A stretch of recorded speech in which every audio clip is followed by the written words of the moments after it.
नमस्कार साथियों, आप सभी का स्वागत है हमारे YouTube चैनल सीजी टीचर में। तो आज हम एक बहुत ही महत्वपूर्ण प्रश्न पे बात करने वाले हैं। बहुत सारे अभ्यर्थी ऐसे हैं जो नौकरी पेशा हैं या फिर कोई जॉब कर रहे हैं। बहुत सारे ऐसी महिलाएं हैं, हमारी बहनें हैं जो घर के कामों में व्यस्त रहती हैं, हाउसवाइफ का काम करती हैं या अन्य किसी भी प्रकार के कामों में इंगेज हैं। ऐसे हमारे भाई भी हैं। तो ऐसे सभी अभ्यर्थी का एक ही प्रश्न है कि क्या सेल्फ स्टडी के द्वारा शिक्षक का एक पद प्राप्त किया जा सकता है, तो और क्या बिना कोचिंग के शिक्षक के एक पद को प्राप्त किया जा सकता है। तो ऐसे सभी अभ्यर्थियों के प्रश्नों का जवाब आपको इस प्रश्न में मिल जाएगा कि सेल्फ स्टडी के द्वारा कैसे एक शिक्षक पद प्राप्त किया जा सकता है। क्योंकि बहुत सारे लोगों के पास आर्थिक समस्याएं भी होती है, बहुत सारे अभ्यर्थियों के पास समय की समस्या है। तो इन सभी महत्वपूर्ण बातों को आज हम रखेंगे और निम्न बात की सेल्फ स्टडी के क्या फ़ायदे हैं और क्या-क्या चैलेंजेस, क्या-क्या चुनौतियों का सामना करना पड़ता है और कैसे अपनी तैयारी को बेहतर किया जा सकता है घर पे रह कर के। इन सभी महत्वपूर्ण बिंदुओं पर आज हम बात करने वाले हैं। घर पे रह कर के पढ़ने के अगर सबसे पहले फ़ायदे की बात अगर हम करते हैं तो वो है फ्लेक्सिबिलिटी की। क्योंकि जो लोग नौकरी पेशा हैं, जॉब वाले हैं, हाउसवाइफ़ है, घर के कामों में व्यस्त रहते हैं, तो ऐसे सभी अभ्यर्थी कोचिंग जॉइन नहीं कर सकते या कोचिंग जाने के लिए उनको और अतिरिक्त समय देना होगा, क्योंकि सभी जगह पे कोचिंग उपलब्ध भी नहीं है। जहाँ उनका जॉब है, उससे उसकी दूरी काफ़ी हो सकती है। तो ऐसे सभी अभ्यर्थी घर पे रह कर के जॉब के अतिरिक्त या काम के अतिरिक्त जो भी अतिरिक्त समय उनके पास है, उस समय का फ्लेक्सिबल रूप से इस्तेमाल कर सकते हैं। जब वो खाली हैं, तब उसका एक उचित जो व्यय है, वो कर सकते हैं। उसके बाद अगर हम बात करें कि अपने हिसाब से पढ़ाई कर सकते हैं, दूसरे जगहों पर आपकी जो शैली है पढ़ने की, वो सभी जगह पर आप अप्लाई नहीं कर सकते। जैसे किसी को बोल-बोल कर के पढ़ने की आदत है, तो वो दूसरे जगह पे संभव नहीं है, लेकिन अपने घर पे आप आसानी से उस कार्य को कर सकते हैं। अगर हम बात करें डिस्ट्रैक्शन की, तो घर के सभी लोग अगर सपोर्टिव हैं, तो डिस्ट्रैक्शन बिल्कुल नहीं होगा। आपको एकांत मिलेगा और आप बहुत अच्छे से तैयारी कर सकते हैं। अब अगर हम बात करें कि घर पे रह कर के पढ़ने के जो चैलेंजेस हैं, चुनौतियों की अगर बात करें, डिसएडवांटेज की बात करें, तो सबसे जो पहला जो चैलेंज है वो है सेल्फ डिसिप्लिन की कमी, अर्थात स्वानुशासन की कमी। क्योंकि अ, जब हम मोटिवेट होकर के पढ़ना स्टार्ट करते हैं, कोई वीडियो देख कर के या नोटिफ़िकेशन देख कर के, तो 4-5 दिन तो हम बहुत अच्छे से पढ़ते हैं, अपने रूटीन को बढ़िया रखते हैं। उसके बाद जो हमारा अ, वर्क है वो धीरे-धीरे कम होते जाता है और हमारी स्टडी उससे प्रभावित हो जाती है। तो ऐसे सभी व्यक्ति स्वानुशासन अगर वो बना कर के रखते हैं, तो सेल्फ स्टडी में कोई परेशानी उनके सामने नहीं आने वाली। तो अगर स्वानुशासन की छड़ी आपके ऊपर है, तो आप निश्चित रूप से सही दिशा पे जा सकते हैं। दूसरी जो महत्वपूर्ण समस्या है, चैलेंजेस हैं, अगर हम बात करें, तो वो है उचित सलाह या मार्गदर्शन की कमी।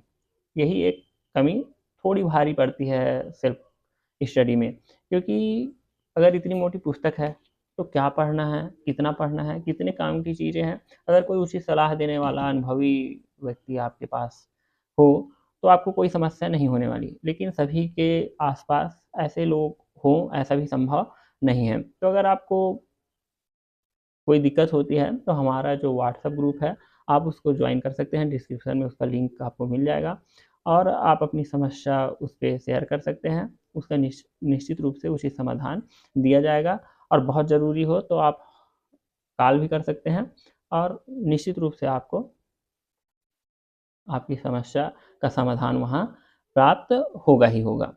और अगर हम बात करें कि डिस्ट्रैक्शन, बहुत सारे परिवारों में डिस्ट्रैक्शन काफ़ी अधिक होता है। बहुत सारे रिश्तेदारों का आना-जाना उनके घरों में लगा रहता है या उनका घर ऐसे क्षेत्र में है जहाँ अन्य चीज़ों का डिस्ट्रैक्शन हो सकता है, कोई आवाज़ परेशान कर सकती है उनको।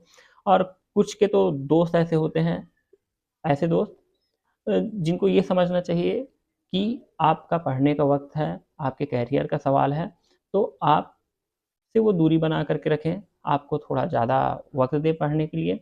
तो ऐसे टाइम पे वो और ज़्यादा आपको परेशान करें कि पार्टी पे चलना है दोस्त और कहीं जाना है, घूमने चलो चलते हैं या फिर फ़ोन पे ही बहुत सारा वक़्त आपका ले लेते हैं। तो ऐसे डिस्ट्रैक्शन को अगर आप दूर कर पाते हैं, क्योंकि आप स्पष्ट शब्दों में उनको समझा सकते हैं कि भई करियर का सवाल है, तो मैं मिल तो सकता हूँ लेकिन जो और भी समय है जैसे पार्टी या घूमने फिरने का, उससे मुझे परहेज़ करना है। घर परिवार के लोग भी आपको एकांत दे सकते हैं, अर्थात कामों को ना सौंप करके, और कोई आया है तो उसको बोल दें कि बच्चा भी पढ़ रहा है तो आप बाद में उससे मिल सकते हैं। इस तरीके से आप डिस्ट्रैक्शन से बच सकते हैं।